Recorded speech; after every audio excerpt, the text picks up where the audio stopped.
pronunciation, ay refresh mo, ay Martin Luther ay tama. naging priest. Monk. Then, sabi doon, sa palabas, kilala niyo si George Washington? Presidente ng Amerika. Huwag muna kayo. Nung siya ay bago siya maging mason, mayroon pala, paternity pala siya. Yung may isa na yun, mayroon siyang symbols.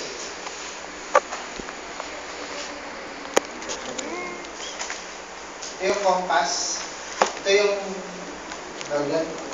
ruler to, ruler. L square. Square. L square. Tapos letter G sa gitna.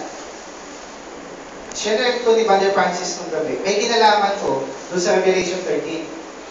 Yung land beast. Kilala natin yung land beast. Yung land beast, which is yung American. So, ang isip nating lahat, ang Amerika, religious, Kristiyano. Pero hindi natin alam.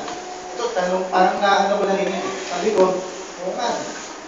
Pagkatapos ng Reformation sa Europe, pumunta yung mga European sa England, papunta ng Amerika. Kasi nagkaroon ng ng Reformation. May counter-Reformation. Nag-counter ang Katoliko, then nagpunta sila dito sa Amerika. So, sabi doon sa palabas, yung type nito, yung compass, ito daw ay compass. Kaya compass kasi sa loob nun, kaya mong i-enhance yung karunungan.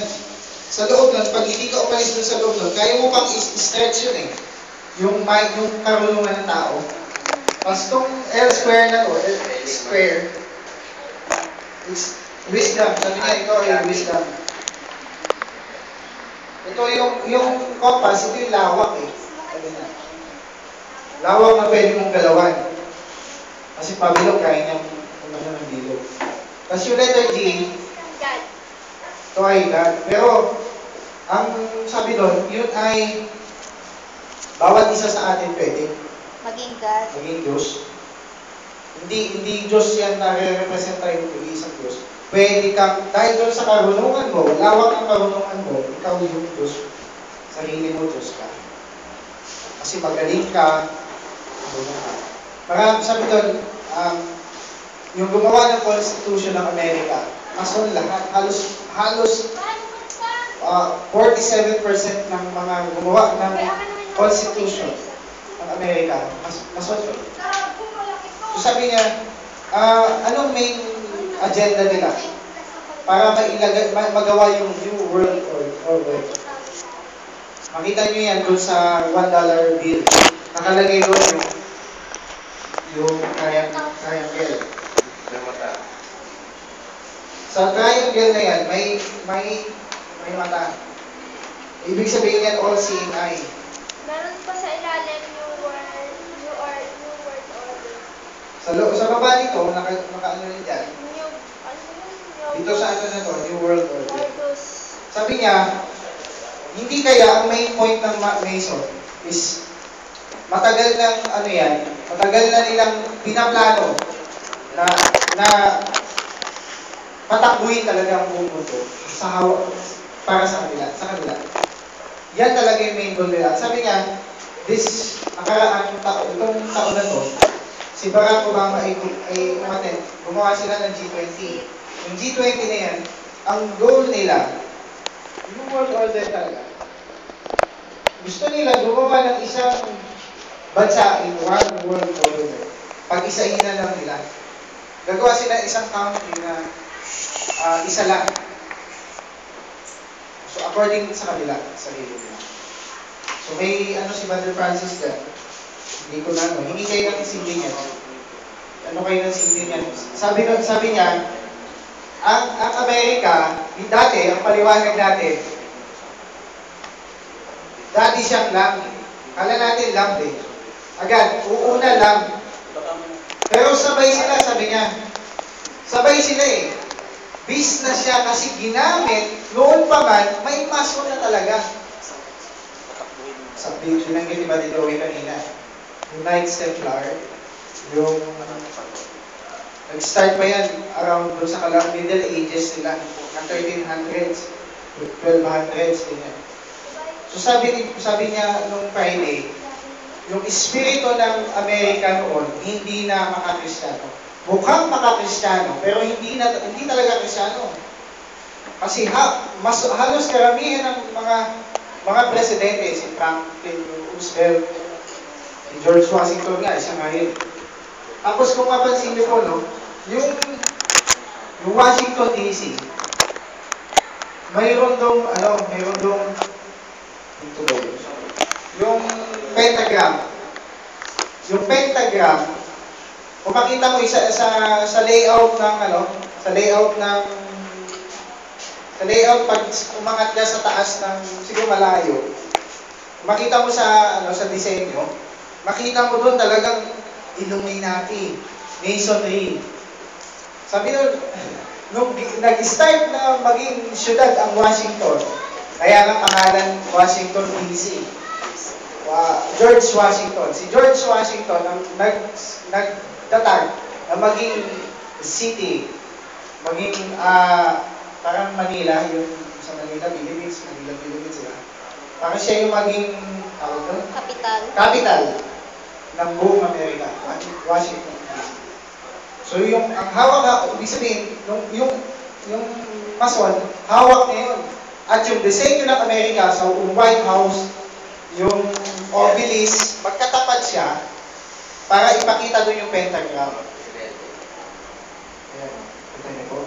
Yan. Ito yung symbol ng mason. Ito, sa Scotland. Ito yung obelisk. Yan, nakita niyo yun. Stop yun eh. Stop mo dyan eh. Ayan, nakita niyo Yan. yun. Ayan. Yan yung sign. Balik mo dyan eh.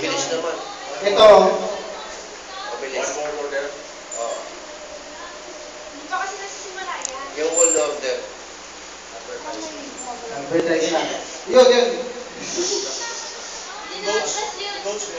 Opo. Atras mo pwede. Hindi po alam. Actually, ano yun, yung kung angat ka sa taas ng medyo mataas, makita mo yung linya ng kalsada. Makita mo pentagram siya. Atras mo dyan, atras mo. Atras. Yan na. Yan yung all-seeing eye. Which is yan, isa yan sa, yan yung symbol nila. Okay. Ito, yung mga presidente po ng Amerika. Yan. Lahat yan mason. Yan, start yan, Jelay. Back mo, Jelay. Atras mo konti. Konting-konti lang. Ito po sa Scotland yan. Scottish temple siya. Kung tataka ka, walang capstone, hindi na cap, putol. Yan natin. Stop! Ay! Stop na. Ito yung Isa pa. obelisk. Isa pa. Katapat niya. Yan. Magkatapat niya. Washington DC. Magkatapatan sila. Okay, sige pa. Kung aangat ka pa ng konti dyan, makikita mo dyan yung syudad nila, Nakapentagram. ang espasyo na makikita mo yung pentagram. Ayan o. Yan. Yan. Ito yung pentagram.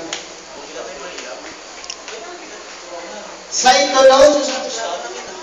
Magkadugtong po sila. Sign po ito ng kambing. Dito oh. Which is yung kambing na yan. Hindi na tinatawag ng Pentagon. Opo, pentagon. Pero pentagram yan. Ano niya yan? Yan kasi 6, ano ba yan? 5 side. Hindi yan. Yung isa pa. 5-pointed star. Tawag niya pentagram. Yan. Yan, kitang-kita. Sige. Yan yung disenyo pag umakyat ka dun sa taas. Yan yung angulo niya. So marami nagsasabi niya, yan yung New World Order. Pero sa dollar, hindi mo makikita ang nakapasok. Hindi po yan, parang ano yan eh. Scramble siya. Scramble po yan. Yan yung ano naman. Ano yun ah? Yung ginanon? Bible po yun, tapos ano yung compass, ano yung Ano elsewhere. Anong samahan yun? Freemasonry po, masonry. Mason. Mga, ang tawag sa kanila, mga builder, master builder. Mason talaga na gumagawa. Ayan, yan, stop mo, stop. Tama din nun eh. Mason ako lang ng grupo. So yan ang nakita na. Yan yung goat. Dalawa ko na eh. Sabi, Ayun na yan, yung goat eh. o focus na tayo dito. Hindi ko ma-share eh. Tuloy ka na, tuloy ka na. Huwag na po pa. Yung lang, kamukha yan ng goat. Diba? Magkamukha yan eh. Nanunuwag lang yung isa. Nanunuwag. Ibig sabihin, ang pinapakita dyan, yung sistema nila, yung sistema ng Amerika, Advertise yung lang. mga Kaya tuloy ko lang. yung, yung sistema ng gusto nilang ipakita. Sabi doon, sabay yan nag-move sa buong mundo. Ginamit ang mason para mapalaganap yung gospel. Nagamit din ang mason para magpalaganap ng worldliness. Sabi ni Brother Francis, nagtaka nga ako, walang conspiracy. Hindi ko yung conspiracy. Ganun. Ito ako, pati ako, nadaya din. At sabi niya, yung tatak na yan, yung tatak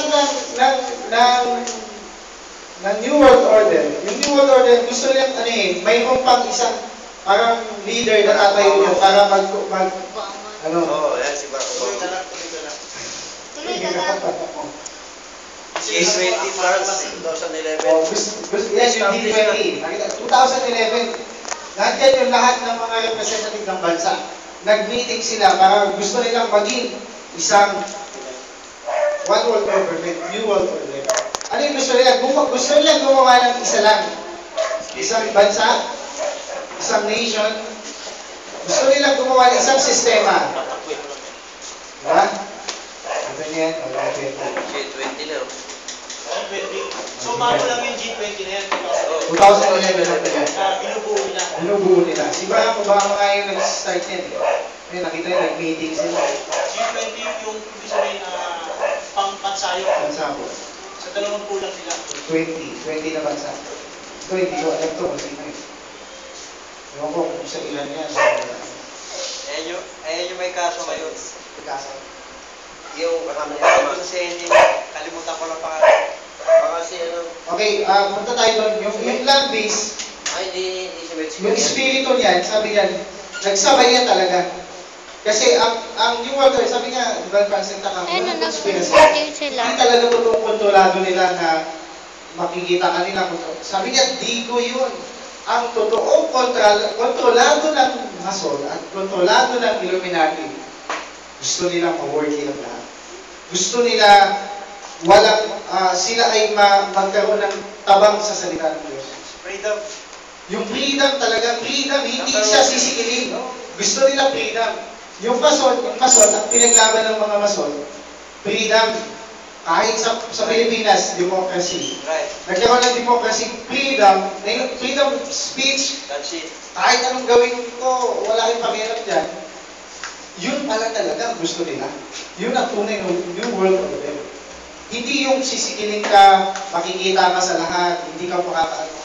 Sabi ko, naiba yung, naiba yung isip ko ngayon. Sabi ko, ganun pala. Yan yung tipo, Ibig sabihin, yun yung tatak ng hayop. yan yung tipo ni Satanas na dinaya sa Eva. Yun. Sinira niya yung covenant. Sinira niya yung para ma-pray. Hindi pala talaga literal na kailangan may tataka, RFID. Mayroon ka na dyan. Ano yung serpentine nature? Yung sariling diskarte mo na gusto mong diskarte mo kaysa diskarte ng Diyos. Sabi niya, buong mundo, worldly. Sabi nga niya dati, world view. Kung ano yung view ng sanlibutan na kailangan, sunod ka doon sa sunod ka doon sa worldliness ng sanlibutan. Yun daw yun. Kasi may kilala si Brother Francis na kakilala siya ng Mason. Kasi ang Mason po, ang Mason, mayroon siyang 33 degree. Yung compass niya, naka 33 degree. At yun ang pinakamataas na Mason. Kailangan makapulot ka doon para ikaw ay pinakamataas. Mataas na kayong Mason, klaseng Mason. Sabi niya, pag kumalas ka dyan, papatayin ka talaga. Hindi, wala kang no quit dyan. Pag nag-in ka, hindi ka pwedeng lumabas. Pag lumabas ka, patay ka eh. Kasi kontrolado talaga nila eh. Alam nila lahat yan eh. At sabi niya, sabi nung nag-share, sabi ni Brad Francis, parang ano to. Ako, hindi ko rin alam yan eh. Kaya talagang, nung sinare niya, nagulat ako. Ang Amerika, siya ang nagpasimula yung halos ng sistema ng sanlibutan. Nag-short, nagpapagupit, nag-makeup. Yun na yun, yung wall order. Hindi yan ngayon lang. Noon pa yan, sabi niya. Kasi sistema ng Babylonia yan. Yung Babylon. Kay George Washington pa eh. Yung Babel.